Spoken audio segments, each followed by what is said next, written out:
सुनिए काव्य ग्रंथ, मंत्र, श्लोक, स्तोत्र, भजन एवं धर्म के साथ जुड़ी कथाएं डिवोशनल स्पेशल पर। वास्तव में भगवान है। सब्सक्राइब करें डिवोशनल स्पेशल। हिंदी कैलेंडर के पोष मास में जब सूर्य धनु राशि को छोड़कर मकर राशि में प्रवेश करता है तो उस दिन मकर संक्रांति का त्योहार मनाया जाता है। यह त्योहार देश भर के अलग अलग राज्यों में इसे अलग अलग नामों से जाना जाता है। जैसे उत्तराखंड में उत्तरायणी, कर्नाटक में संक्रांति, तमिलनाडु केरल में पोंगल, पंजाब हरियाणा में मागी, गुजरात राजस्थान में उत्तरायण, तो वही उत्तर प्रदेश बिहार में इसे खिचड़ी के नाम से जाना जाता है। वही पंजाब में इस पर्व को लोहड़ी के नाम से संक्रांति के एक दिन पहले ही मना लिया जाता है। पंडितों व जानकारों का कहना है कि पुराणों के अनुसार इस दिन तीर्थ या गंगा में स्नान और दान करने से पुण्य व मोक्ष की प्राप्ति होती है। इसके अलावा संक्रांति पर्व पर पितरों का ध्यान करना चाहिए और उनके निमित्त तर्पण जरूर करना चाहिए। इस दिन खिचड़ी का भोग लगाया जाता है। साथ ही कई जगहों पर पूर्वजों की आत्मा की शांति के लिए खिचड़ी का दान भी किया जाता है। मकर संक्रांति पर तिल और गुड़ का प्रसाद भी बांटा जाता है। वहीं कई जगहों पर पतंगे उड़ाने की भी परंपरा है। माना जाता है कि इस दिन व्रत और पूजा पाठ का भी विशेष महत्व है। दरअसल सनातन हिंदू धर्म में मकर संक्रांति एक प्रमुख पर्व है। भारत के विभिन्न इलाकों में इस त्योहार को स्थानीय मान्यताओं के अनुसार मनाया जाता है। हर वर्ष सामान्यतः मकर संक्रांति 14 जनवरी को मनाई जाती है, जबकि उत्तरी गोलार्ध सूर्य की ओर मुड़ जाता है। ज्योतिष मान्यताओं के अनुसार इसी दिन सूर्य मकर राशि में प्रवेश करता है। ज्यादातर हिंदू त्योहारों की गणना चंद्रमा पर आधारित पंचांग के द्वारा की जाती है, लेकिन मकर संक्रांति पर्व सूर्य पर आधारित पंचांग की गणना से मनाया जाता है। मकर संक्रांति से ही ऋतु में परिवर्तन होने लगता है। शरद ऋतु क्षीण होने लगती है और बसंत का आगमन शुरू हो जाता है। इसके फलस्वरूप दिन लंबे होने लगते हैं और रातें छोटी हो जाती हैं। भारत में धार्मिक और सांस्कृतिक दोनों ही नजरिए से मकर संक्रांति का बड़ा ही महत्व है। पौराणिक मान्यताओं के अनुसार मकर संक्रांति के दिन सूर्यदेव अपने पुत्र शनि के घर में जाते हैं। चूंकि शनि मकर व कुंभ राशि का स्वामी है, लिहाजा यह पर्व पिता पुत्र के अनोखे मिलन से ही जुड़ा है। एक अन्य कथा के अनुसार असुरों पर भगवान विष्णु की विजय के तौर पर भी मकर संक्रांति मनाई जाती है। बताया जाता है कि मकर संक्रांति के दिन ही भगवान विष्णु ने पृथ्वीलोक पर असुरों का संहार कर उनके सिरों को काटकर मंदरा पर्वत पर गाड़ दिया था। तभी से भगवान विष्णु की इस जीत को मकर संक्रांति पर्व के तौर पर मनाया जाने लगा। सूर्यदेव की एक राशि से दूसरी राशि में प्रवेश करने को ही संक्रांति कहते हैं। एक जगह से दूसरी जगह जाने अथवा एक दूसरे का मिलना ही संक्रांति होती है। एक संक्रांति से दूसरी संक्रांति के बीच का समय ही सौर मास कहलाता है। हालांकि कुल 12 सूर्य संक्रांति होती है, परंतु इनमें से मेष, कर्क, तुला और मकर संक्रांति प्रमुख महत्व रखते हैं। शास्त्रों के अनुसार मकर संक्रांति के दिन भगवान सूर्य अपने पुत्र शनि से मिलने उनके घर जाते हैं। अर्थात सूर्यदेव जब बृहस्पति की राशि धनु से शनि की राशि मकर में प्रवेश करते हैं तो मकर संक्रांति का पर्व मनाया जाता है। इसलिए इस पर्व को मकर संक्रांति के नाम से जाना जाता है। सूर्य की धनु राशि से मकर राशि पर जाने का महत्व इसलिए बढ़ जाता है क्योंकि इस वक्त सूर्य दक्षिणायन से उत्तरायण हो जाता है और उत्तरायण देवताओं का दिन माना जाता है।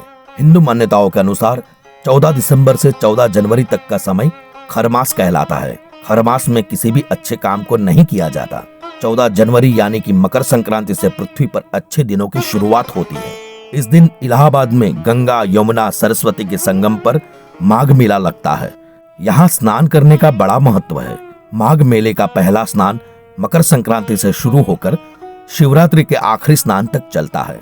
मकर संक्रांति के दिन पर भगवान सूर्य की पूजा की जाती है और उन्हें जल चढ़ाया जाता है। कई जगहों पर लोग सूर्य देव के लिए व्रत भी रखते हैं और अपनी श्रद्धानुसार दान करते हैं। मकर संक्रांति के दिन सुबह सूर्योदय से पहले उठकर नहाने के पानी में तिल मिलाकर नहाइए। उसके बाद लाल कपड़े पहने और दाहिने हाथ में जल लेकर पूरे दिन बिना नमक खाए व्रत करने का संकल्प ले। सुबह के समय सूर्यदेव को तांबे के लोटे में शुद्ध जल चढ़ाए। इस जल में लाल फूल, लाल चंदन, तिल और थोड़ा सा गुड़ मिलाए। सूर्य को जल चढ़ाते हुए तांबे के बर्तन में जल गिराए। तांबे के बर्तन में इकट्ठा किया जल मदार के पौधे में डाल दे। जल चढ़ाते हुए ओम सूर्याय नमः, ओम आदित्याय नमः, ओम सप्ताचर्षे नमः, ओम सवित्रे नमः, ओम मार्तंडाय नमः, ओम विष्णवे नमः, ओम भास्कराय नमः, ओम भानवे नमः, ओम मरीचये नमः। इस मंत्रों का जाप अवश्य करें। इस दिन श्री नारायण कवच, आदित्य हृदय स्तोत्र और विष्णु सहस्त्र नाम का पाठ करना भी बड़ा उत्तम माना गया है। भगवान सूर्य की पूजा करने के बाद तिल, उड़द दाल, चावल, गुड़, सब्जी, अगर कुछ धन संभव हो तो, और वस्त्र किसी ब्राह्मण को दान करें। इस दिन भगवान को तिल और खिचड़ी का भोग लगाना चाहिए और ब्राह्मण को भोजन करवाना चाहिए। श्रीमद् भागवत और देवी पुराण के मुताबिक शनि महाराज का अपने पिता से वैर भाव था, क्योंकि उन्होंने सूर्यदेव को शनिदेव की माता छाया और सूर्यदेव की दूसरी पत्नी संज्ञा के पुत्र यमराज में भेदभाव करते देख लिया था। इस बात से नाराज होकर सूर्यदेव ने पुत्र शनि को अपने से अलग कर दिया था। इससे शनि और छाया ने सूर्यदेव को कुष्ठ रोग का शाप दे दिया था। पिता सूर्यदेव को कुष्ठ रोग से पीड़ित देखकर यमराज काफी दुखी हुए। यमराज ने सूर्यदेव को कुष्ठ रोग से मुक्त करवाने के लिए तपस्या की, लेकिन सूर्यदेव ने क्रोधित होकर शनि महाराज के घर कुंभ, जिसे शनि राशि कहा जाता है, उसे जला दिया। इससे शनि और उनकी माता छाया को कष्ट भोगना पड़ा। यमराज ने अपनी सौतेली माता और भाई शनि को कष्ट में देखकर उनके कल्याण के लिए पिता सूर्य को काफी समझाया। तब जाकर सूर्यदेव शनि के घर कुंभ में पहुंचे। कुंभ राशि में सब कुछ जला हुआ था। उस समय शनिदेव के पास तिल के अलावा कुछ नहीं था, इसलिए उन्होंने काले तिल से सूर्यदेव की पूजा की। शनि की पूजा से प्रसन्न होकर सूर्यदेव ने शनि को आशीर्वाद दिया कि शनि का दूसरा घर मकर राशि मेरे आने पर धन धान्य से भर जाएगा। तिल के कारण ही शनि को उनका वैभव फिर से प्राप्त हुआ था, इसलिए शनिदेव को तिल प्रिय है।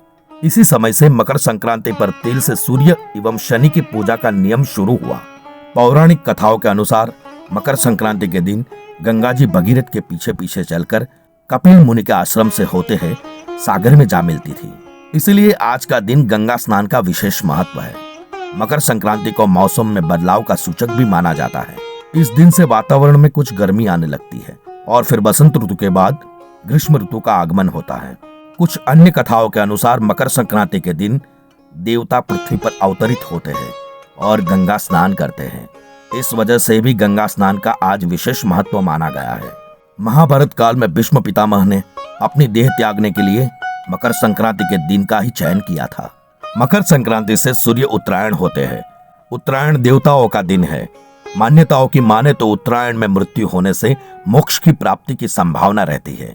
ज्ञात हो कि 14 दिसंबर से 14 जनवरी तक का समय खरमास होता है और खरमास में मांगलिक काम करने की मनाही होती है, लेकिन मकर संक्रांति के साथ ही शादी, ब्याह, मुंडन, जनेऊ और नामकरण जैसे शुभ काम की शुरुआत हो जाती है। धार्मिक महत्व के साथ ही इस पर्व को लोग प्रकृति से जोड़कर भी देखते हैं, जहां रोशनी और ऊर्जा देने वाले भगवान सूर्य देवता की पूजा की जाती है।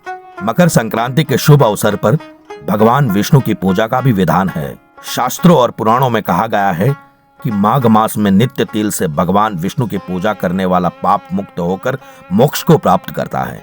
अगर पूरे महीने तिल से नारायण की पूजा नहीं कर पाते हैं तो मकर संक्रांति के दिन नारायण की तिल से पूजा करनी चाहिए। ऐसा करने से जाने अनजाने में हुए पापों से मुक्ति मिलती है। यह भी माना जाता है कि मकर संक्रांति के दिन गंगा स्नान करने पर सभी कष्टों का निवारण होता है। इस दिन को दिया गया दान विशेष फल देने वाला होता है। मान्यता है कि इस अवसर पर दिया गया दान 100 गुना बढ़कर पुनः प्राप्त होता है। इस दिन शुद्ध घी और कंबल का दान मोक्ष की प्राप्ति करवाता है। मकर संक्रांति के मौके पर देश के कई शहरों में मेले लगते हैं। खासकर उत्तर प्रदेश, मध्य प्रदेश और दक्षिण भारत में बड़े मेलों का आयोजन होता है। इस मौके पर लाखों श्रद्धालु गंगा और अन्य पावन नदियों के तट पर स्नान और दान धर्म करते हैं। पौराणिक मान्यताओं के अनुसार स्वयं भगवान श्री कृष्ण ने कहा है कि जो मनुष्य मकर संक्रांति पर देह का त्याग करता है उसे मोक्ष की प्राप्ति होती है और वह जीवन मरण के चक्कर से मुक्त हो जाता है। जय श्री कृष्ण। दोस्तों, आपको मकर संक्रांति का वीडियो कैसा लगा वो कमेंट बॉक्स में अवश्य बताइए और चैनल को सब्सक्राइब कीजिए और बेल आइकन दबाना ना भूलें। धन्यवाद। डिवोशनल स्पेशल से सारी अपडेट पाने के लिए बेल आइकन दबाइए।